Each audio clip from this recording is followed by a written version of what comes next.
प्यारे बच्चों नमस्कार। मैं हूँ सोनिया सरूजा, आपकी हिंदी की अध्यापिका, और आज मैं आपको पढ़ाने जा रही हूँ आपकी पाठ्य पुस्तक वसंत का पाठ 16 वन के मार्ग में। बच्चों, इसके बारे में मैं आपको पहले थोड़ा बता देती हूँ कि ये क्या है। ये एक सवैया है, तुलसीदास द्वारा रचित है। तुलसीदास जी हिंदी साहित्य के भक्ति काल के बहुत बड़े कवि माने गए हैं। इस कविता में उन्होंने उस समय की घटना का वर्णन किया है जब श्री रामचंद्र जी को 14 वर्ष का वनवास दे दिया गया था और वो अपनी पत्नी श्री सीता जी के साथ वन में चले गए थे। तो बच्चों, तुलसीदास जी के बारे में भी आपको थोड़ा बता दूं कि तुलसीदास जी का बचपन का नाम राम बोला था। उनका बचपन का नाम ये क्यों था? क्योंकि जैसे आपने सुना होगा, देखा होगा, जब बच्चा पैदा होता है तो रोता है या कोई कुछ शब्द छोटा सा कुछ निकालता है ना, मोस्टली तो रोने की आवाज ही निकालता है बच्चा। लेकिन तुलसीदास जी ऐसे थे, जब ये पैदा हुए तो इनके मुख से पहला शब्द राम निकला था, इसलिए इनका नाम राम बोला प्रसिद्ध हो गया। तो चलिए अब शुरू करते हैं अपना ये सवैया। तुलसीदास जी कहते हैं, पुरते निकसी रघुबीर बधु धरि धीर दये मग में डग दोई। कहते हैं कि उस समय जब श्री रामचंद्र जी श्री सीता जी के साथ वन में जा रहे थे तो लक्ष्मण भी उन्हें देखकर रह नहीं पाए थे, वो भी उनके साथ जाने के लिए तैयार हो गए थे। वनवास तो सिर्फ श्री रामचंद्र जी को ही मिला था, लेकिन श्री सीता जी का भी उनसे बहुत स्नेह था, इसलिए उन्होंने कहा कि वो अपने पति के बगैर नहीं रह सकती हैं 14 वर्ष तक। इसलिए श्री सीता जी भी उनके साथ जाने के लिए तैयार हो गई और उन्हें लेकर श्री लक्ष्मण जी भी रह नहीं पाए और वो भी वन जाने के लिए तैयार हो गए। तो कहते हैं तुलसीदास जी, पुरते निकसी रघुवीर, पुर मतलब अयोध्यापुरी के लिए कहा गया है। अयोध्यापुरी से निकलकर श्री रघुवीर जी की वधू श्री सीता जी आगे की ओर चलती हैं। धरि धीर दये मग में डग दोय, बाहर निकलती हैं और अपने दोनों पैर अपने आगे कदम बढ़ाती हैं। जैसे जैसे वो आगे चलती हैं क्या होता है? छलकी भरी भाल कनी जल की। छलकी मतलब कि देखो, आपको पता है श्री सीता जी राजकुमारी है ना, वो महलों में पड़ी बड़ी हैं, इसलिए वो इतनी धूप, वन की गर्मी, वन का टेढ़ा मेढ़ा रास्ता, कांटों भरा, धूल भरा, वो ये सहन नहीं कर सकती थी। तो श्री तुलसीदास जी कहते हैं कि जब सीता अपने वन के मार्ग पर आगे बढ़ती हैं तो क्या क्या परेशानियां उन्हें देखनी पड़ रही हैं? झलकी भरी भाल कनी जल की, उनके जो भाल माथा है उस पर जल की कुछ बूंदें आ गई हैं। आपने देखा होगा गर्मी में जब चलते हैं तो क्या होता है, यही श्री सीता जी के साथ हुआ। तो उनके भाल पर, उनके मस्तक पर जल की कुछ बूंदें गिर गई, वो पसीने की बूंदें थी। पुट सूखी गए मधुराधर, पुट मतलब होठ, और उनके होठ बिल्कुल सूख गए। किस कारण से? पानी की वजह से। उनको बहुत तेज प्यास लगी थी। वन के मार्ग पर चलते चलते जब उनको प्यास लगी तो उनके जो होठ है वे सूख गए। फिरी बूझती है मतलब पूछती है, बार बार कहती है। श्री सीता जी श्री रामचंद्र जी से कहती हैं, चलनो अब केतिक मतलब कितना, कि अब कितना चलना है आगे। वन में चलते चलते वो थक गई हैं, इसलिए पूछती हैं कि अब कितना चलना है। पर्ण कुटी करी हौ हित है। पर्ण मतलब पत्तों की, कुटी मतलब कुटिया, करी हौ कहाँ, पत्तों की जो कुटियां हैं वो कहाँ बनानी है। अब देखो, वन में चलते हुए महल तो मिलेंगे नहीं, उन्हें कहीं ना कहीं तो पर्णकुटी बनानी पड़ेगी, कुटिया बनानी पड़ेगी, वहीं रहना पड़ेगा। तो श्री सीता जी जब थक जाती हैं तो पूछती हैं कि अभी वन में कितना और आगे चलना है, आप अपनी पर्णकुटी कहाँ बनाएंगे।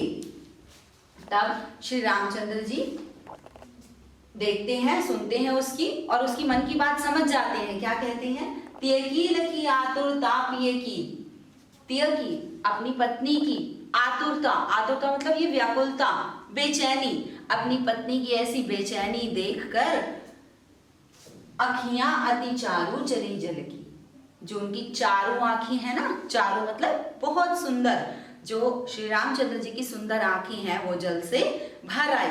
क्यों भर आई? क्योंकि वो अपनी पत्नी की व्याकुलता को देख नहीं पाए। वो सोच रहे थे कि महलों में रहने वाली आज मेरे साथ वन के मार्ग पर चल रही है। तो उस अपनी पत्नी की ऐसी व्याकुलता, ऐसी आतुरता को देखकर श्री रामचंद्र जी की आंखों से अश्रु बहने लगे, पानी आ गया उनकी आंखों में। आगे दूसरे सवैये में इन पंक्तियों में क्या कहते हैं तुलसीदास जी? आपने देखा कि कुछ पहली जो पंक्तियां थी उनमें तुलसीदास जी ने क्या बताया कि वन के मार्ग पर जब चलने लगे तो श्री सीता जी और श्री रामचंद्र जी के मार्ग में क्या क्या बाधाएं आई, उन्हें किस तरह की परेशानियों का सामना करना पड़ा, है ना।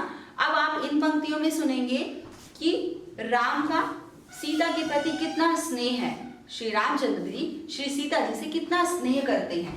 जल को गए लखन है लरिका, सीता जी कहती हैं कि जल को गए, जल लेने गए हैं, लखन मतलब लक्ष्मण, लरिका, और अभी तो वो छोटे लड़के हैं, छोटे बच्चे हैं, वो छोटे बालक हैं और जल लेने के लिए गए हैं। परिखौ पिए चाहत घरीक है डाढ़े, कि पिए हे स्वामी हम अभी यही, परिखौ मतलब प्रतीक्षा कर लेते हैं, यही इंतजार करते हैं, अभी तो लक्ष्मण भैया पानी लेने गए हैं। आगे क्या कहते हैं?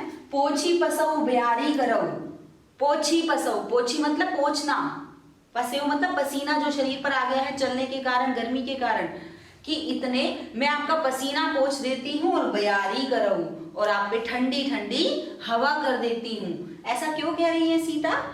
श्री सीता जी ऐसा इसलिए कह रही हैं क्योंकि वो चलते चलते थक गई हैं।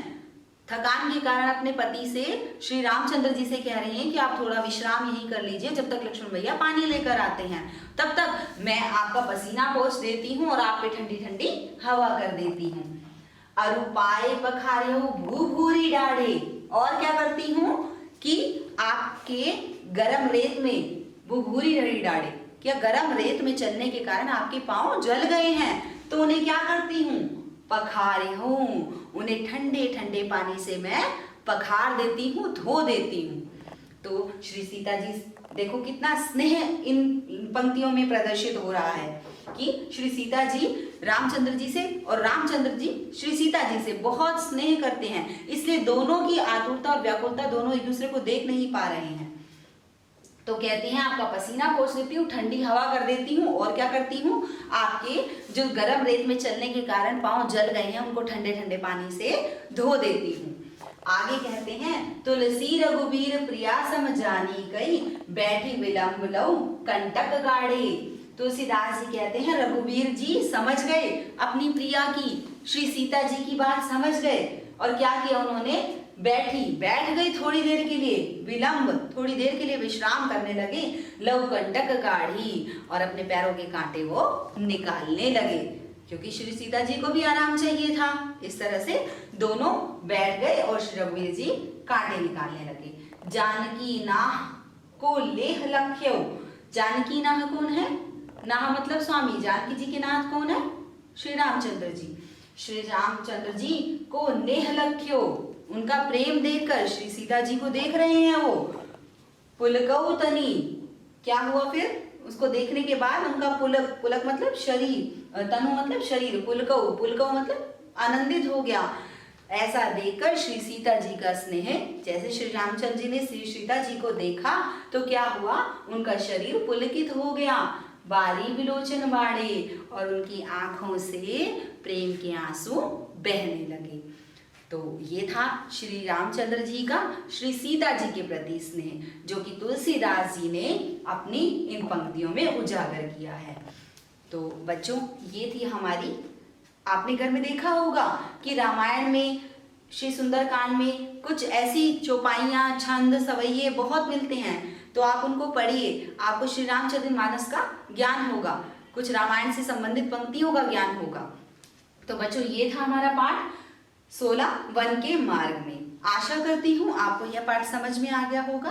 अब आप इस पाठ का बार बार अध्ययन करेंगे, इन पंक्तियों में आए कठिन शब्दों का अभ्यास करेंगे, और इस पाठ से संबंधित कार्यपत्रिका और प्रक्षेपण पत्र आपको शीघ्र ही मिल जाएंगे। अगली वीडियो में अगले पाठ के साथ फिर मिलेंगे। धन्यवाद।